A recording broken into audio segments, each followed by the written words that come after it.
Motor City state of mind. Feet on the gas of a Grand National on Grand River off Grand. Dilapidation on half the buildings I drive past. Makes my city feel sad. But wait, Detroit ain't that bad. She just in rehab. That means that every now and then the city relapse, but I still give the D dap. Dog, I need you to peep at how you talk about the D. Black, I'm not preaching to y'all. I'm spitting these facts. I need some people in the D to give my streets back.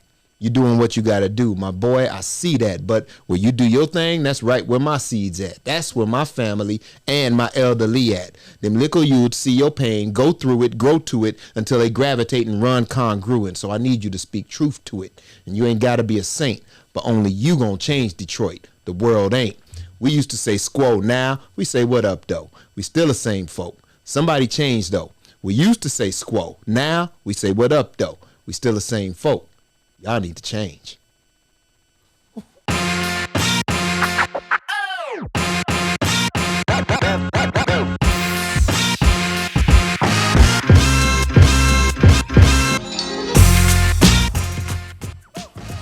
Snap. You just heard Khary Turner speaking for himself, spitting bars, dropping knowledge, all wrapped into one. On this episode of Speak for Yourself with Black Leads Detroit. I am DeJuan Dandridge, here along with none other than Kim Elkins, and we are honored to have Khary Turner, Executive Director of the Coleman A Foundation, in here representing. Thanks, you, bro. And spitting bars. That was dope. Pulling the MC out of me. When they said you spit, I was expecting that. I was like, he gonna be corny. He gonna be corny. I'm messing with you, but that was dope, bro. Like, you had me going, man. You were sitting there like this, like. I was like, yeah, got the screw face. That was dope. Yeah. Loved it. Thank you, man. Thank you. You know, thanks for having me, man. This is awesome. Man, thanks for coming. So I normally love to have the guests introduce themselves. I've been introduced in different spaces, and I think sometimes I hear people say something that I would just describe myself a different way. So we know you. One of the things I know you as a great family man. So, yes, sir. But feel free to tell the listeners, the viewers, anything that you want to say. Speak for yourself. Hey, man, Khary Kimani Turner in the streets. Father, husband, poet, MC, founder of Black Bottom Collective, currently the executive director of Coleman A Foundation. That's what's up. Yeah. Nice. Thank you for coming to join us. We're going to jump right into it. And I think one of the things that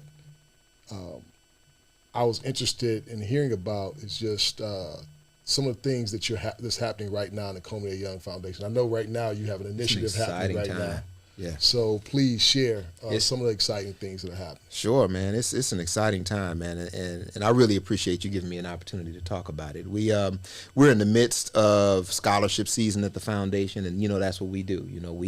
We award scholarships to students graduating from Detroit high schools who live in Detroit communities, and then we mentor them until they graduate from college. And we've been doing this work now for 41 years. I've been here for 11 of them. And we have a scholarship application that's due in just 2 days. And we're excited about this year's application because it's a resurgent year.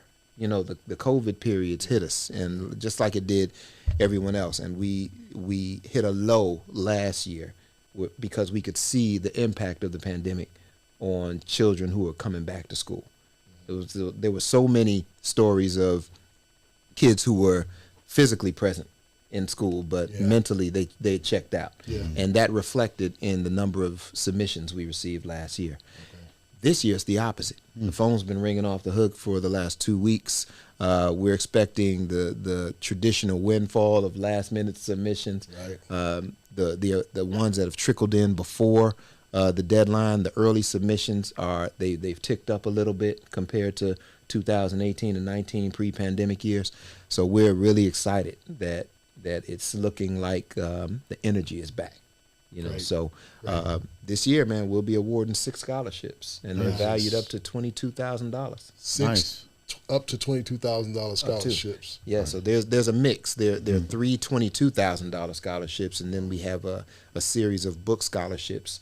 But every student who receives a scholarship automatically joins the family, and we mentor that student and just help them navigate that terrain, make that culture switch from life in the community to life on campus until they graduate. And that graduation rate has held at 91% since 1995. And I think it's because we take that walk with the young people. Like, what do you think about when you hear that, Ken? As a father that's got 2 young daughters coming up, also have kids like are past like college age. Well, I guess you never get past that age, but like knowing some of the struggles you had yourself.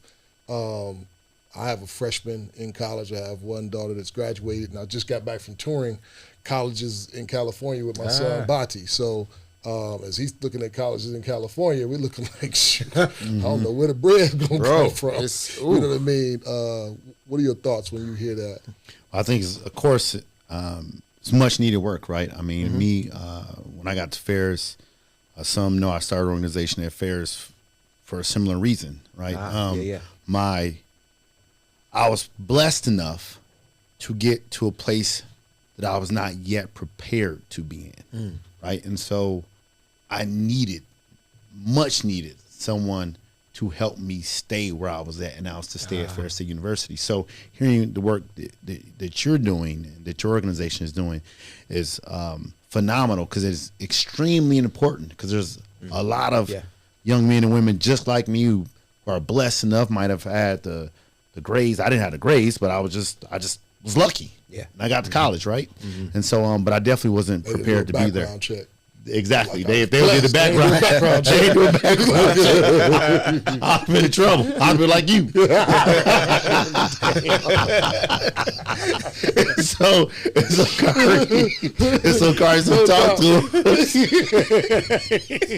We ain't gonna go that far. We're going to that. It's too late. You already went there.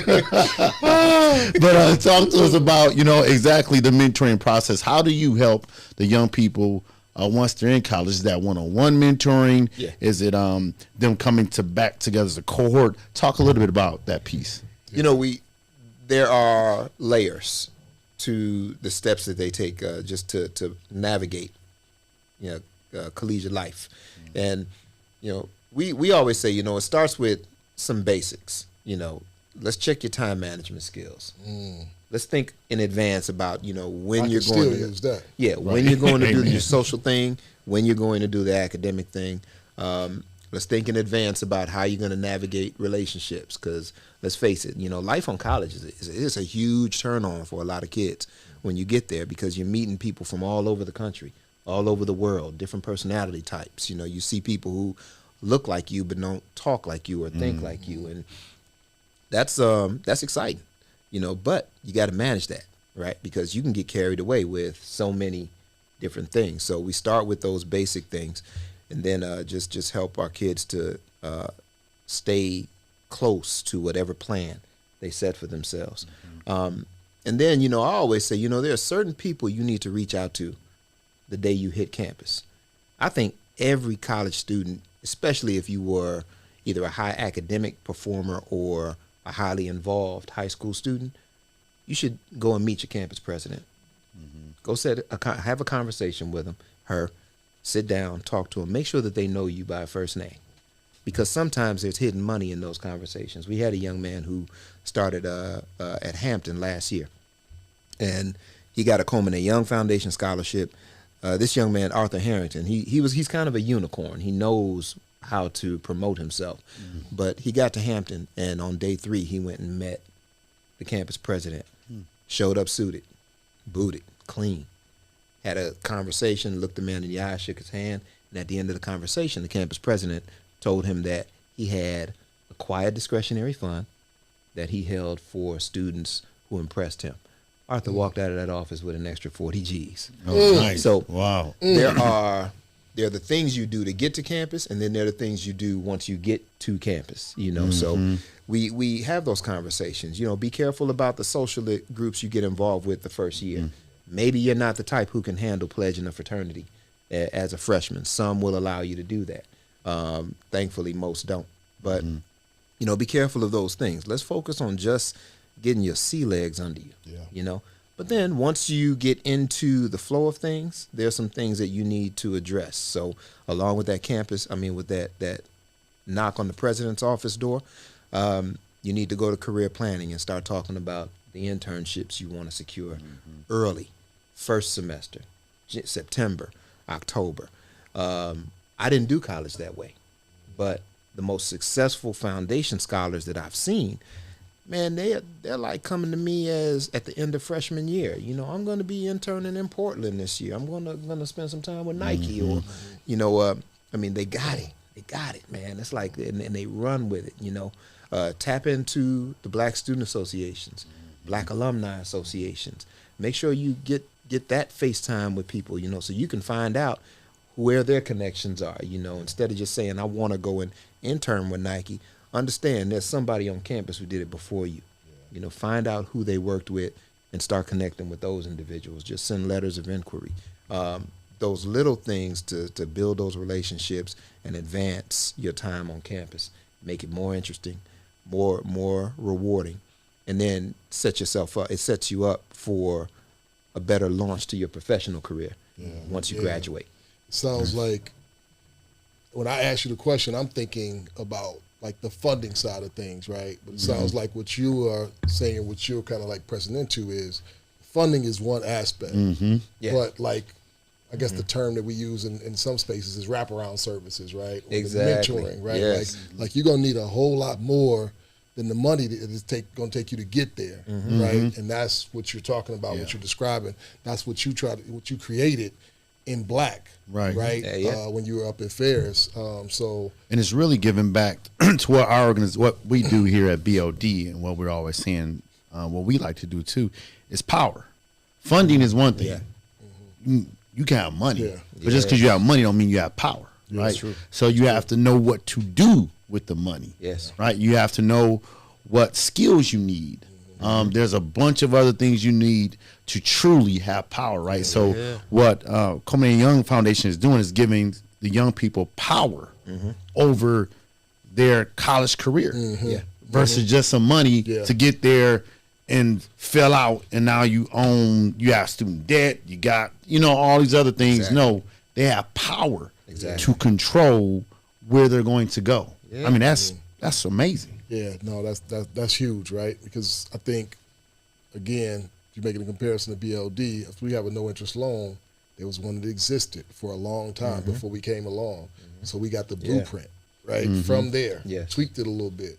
I think that's what you're talking about, right? It's like when you say, I didn't do college that way, right? But I'm familiar with the blueprint now that works. Exactly. And here's a blueprint. Yes. So here's some bucks, and here's a blueprint. Yeah. And that's huge. And it's the beginning of the conversation for us.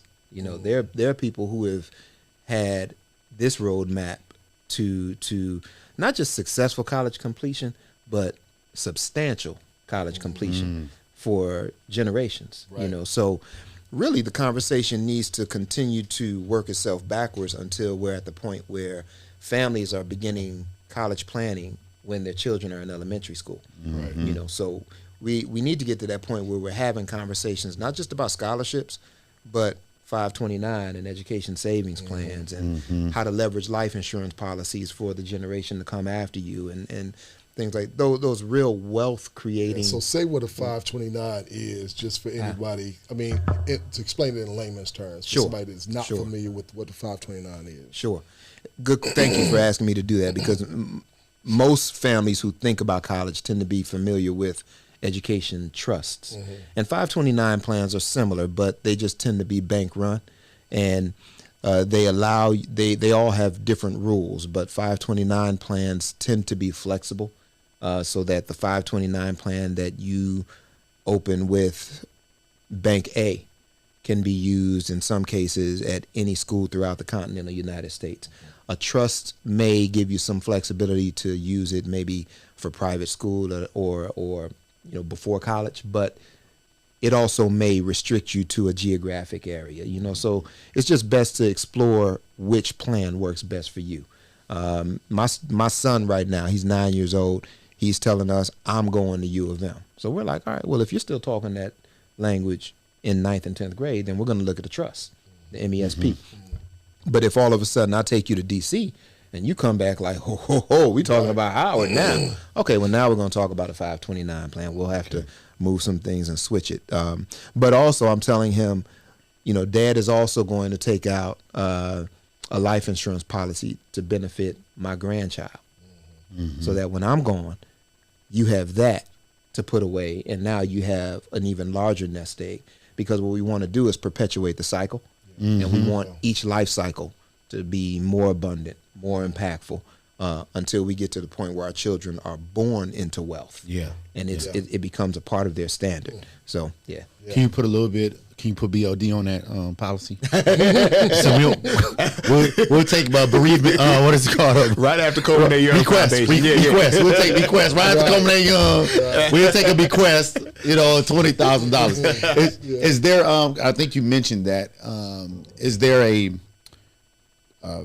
college that someone has to go to for a Coleman A. Young scholarship? Do they have to go to it in a specific area, or a HBCU? Is there any things specifications like that? Yes, any Michigan-based, fully accredited college or university, or any historically black college or university anywhere in the continental United States. Mayor Young, in his wisdom, established guidelines that reflected his journey. The little-known fact about Mayor Young is that at one point in his life, he was offered a full scholarship to the University of Michigan. And the institution was less evolved socially than it is now.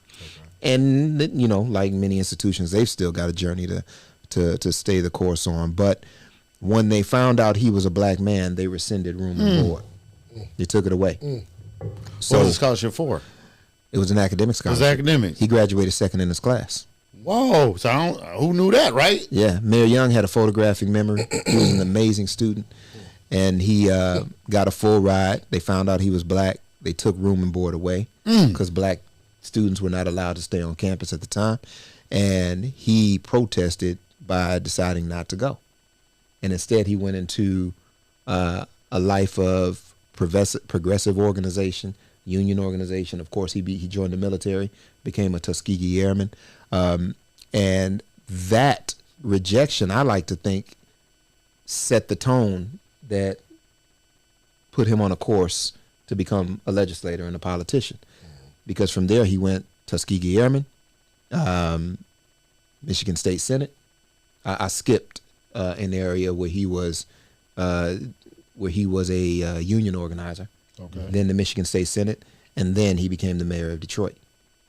Who knows where he would have gone had he not been the victim of discrimination. So he wanted us to find scholars who know the kind of adversity that threatens their progress, the way he encountered the kind of adversity that threatens your progress.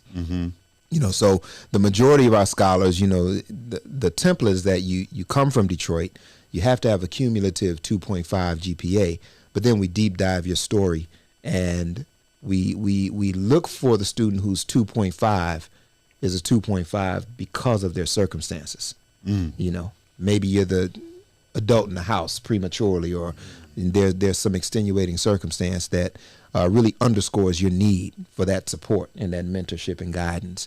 And then we align you with the foundation and the scholarship, and then we're off and running. So it's needs based. Did I answer your question, bro? You did. Okay. You did.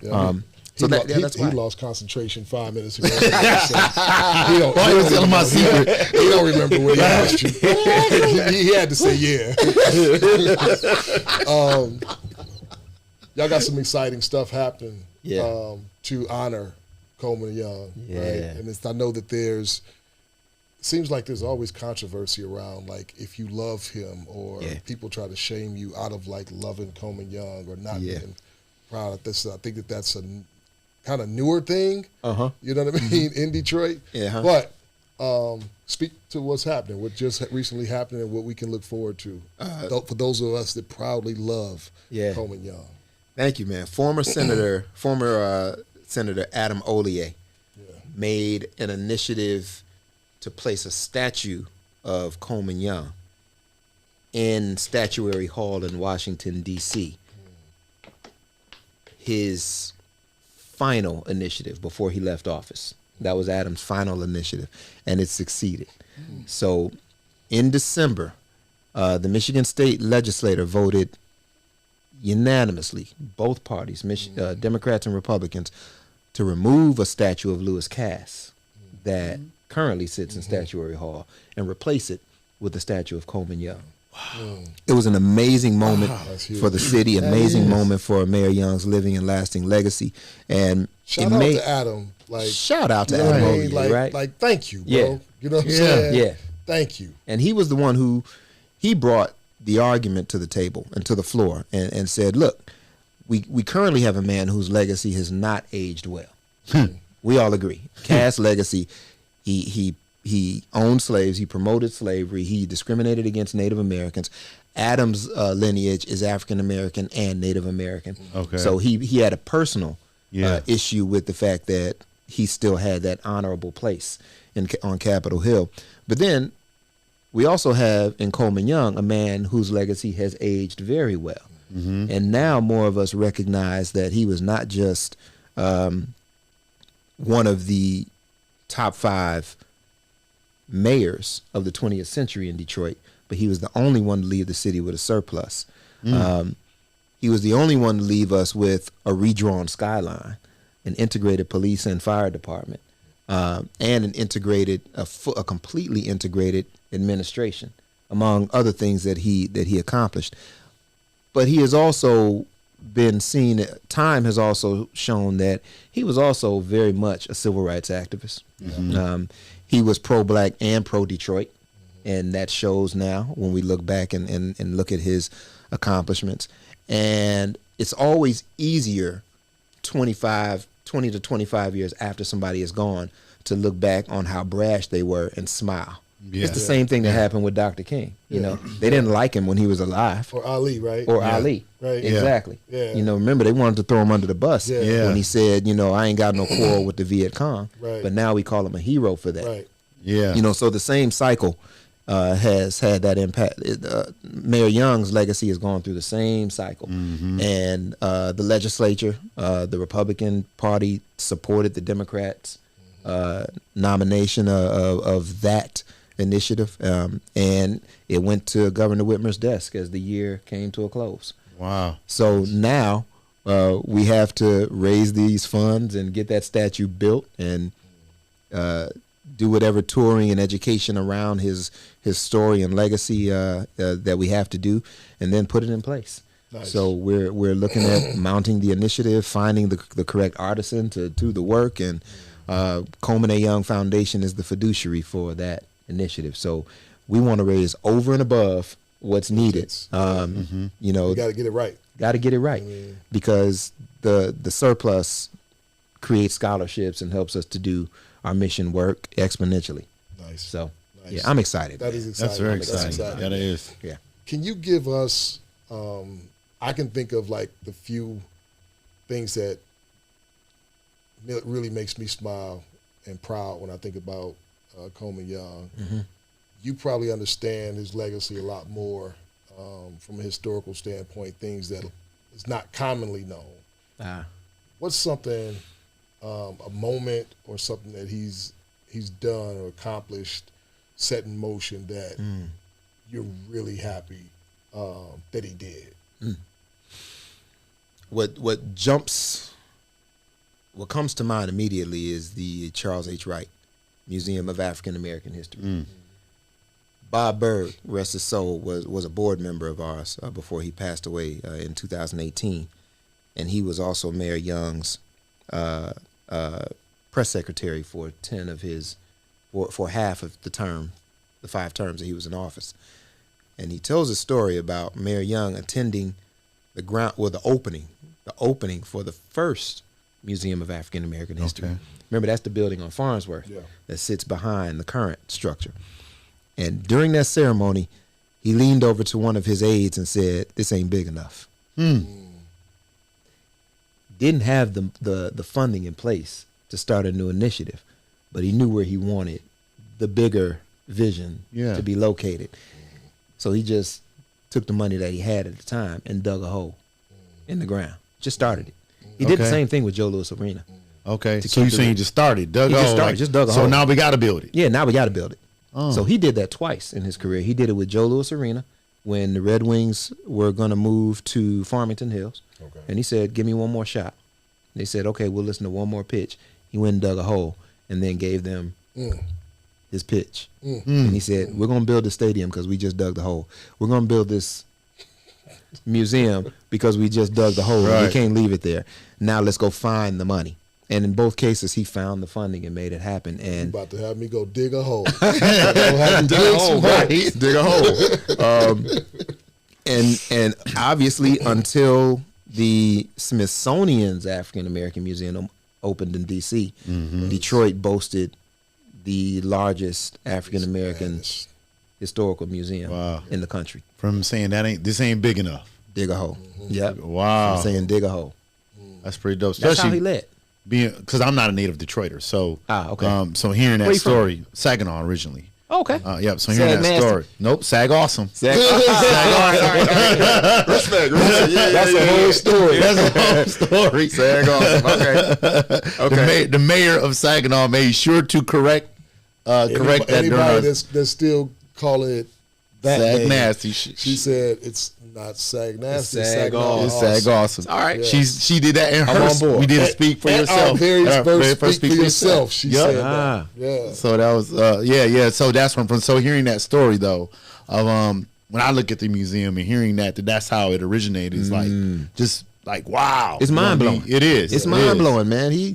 The man was amazing, man, because he did all this at a time when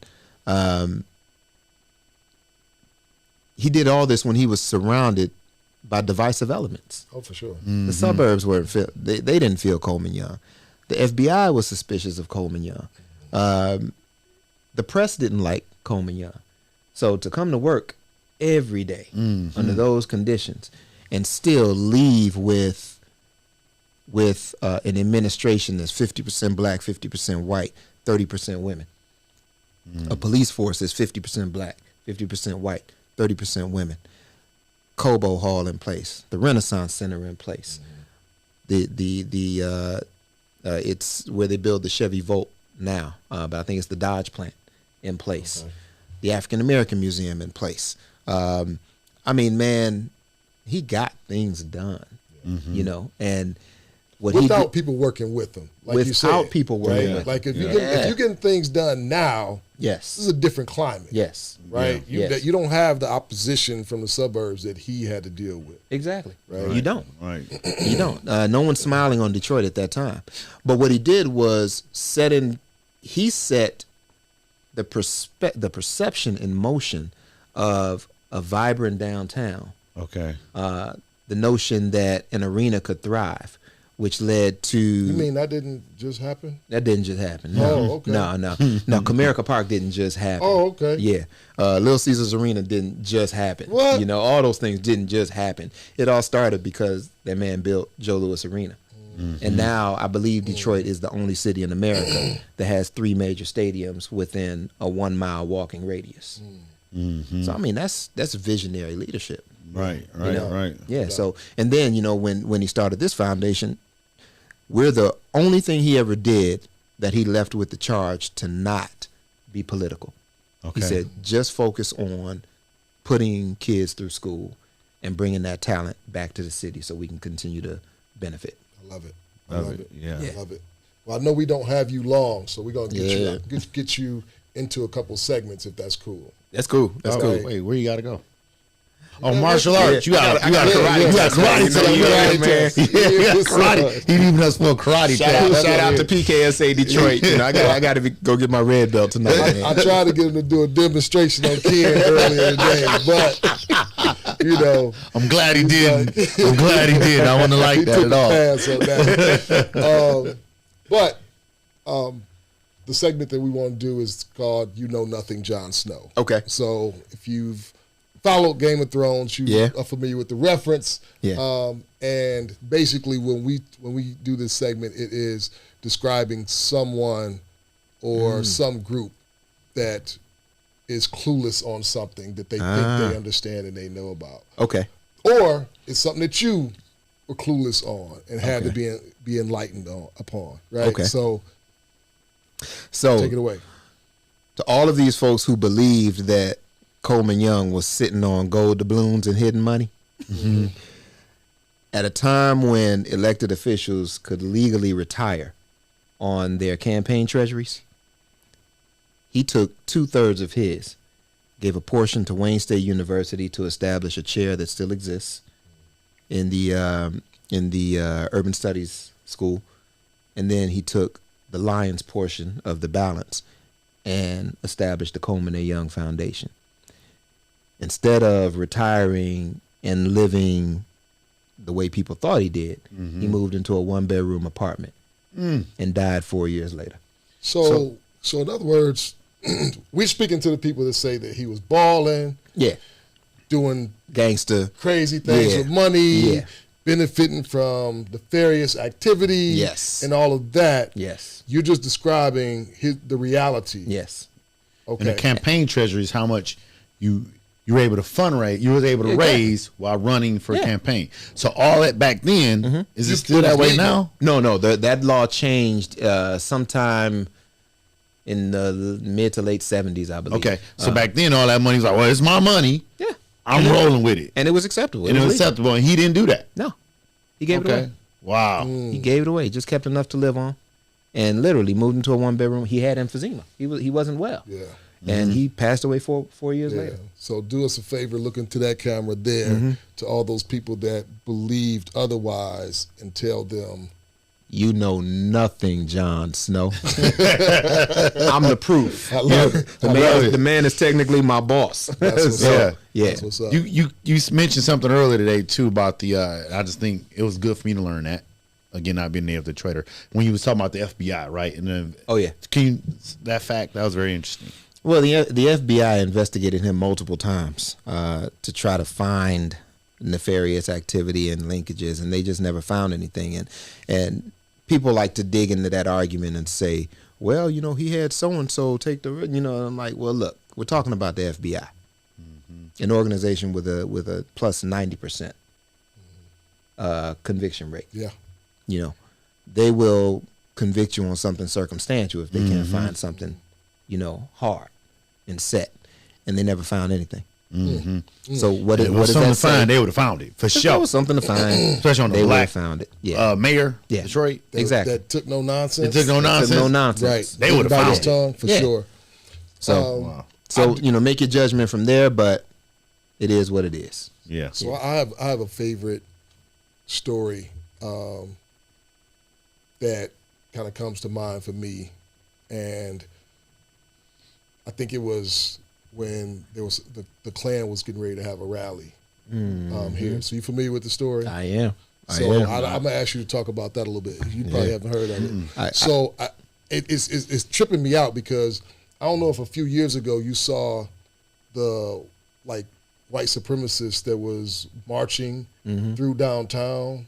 Yeah. I think it may have been during the Pride,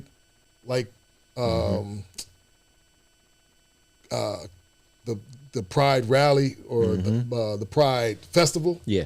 And they were walking right down Jefferson.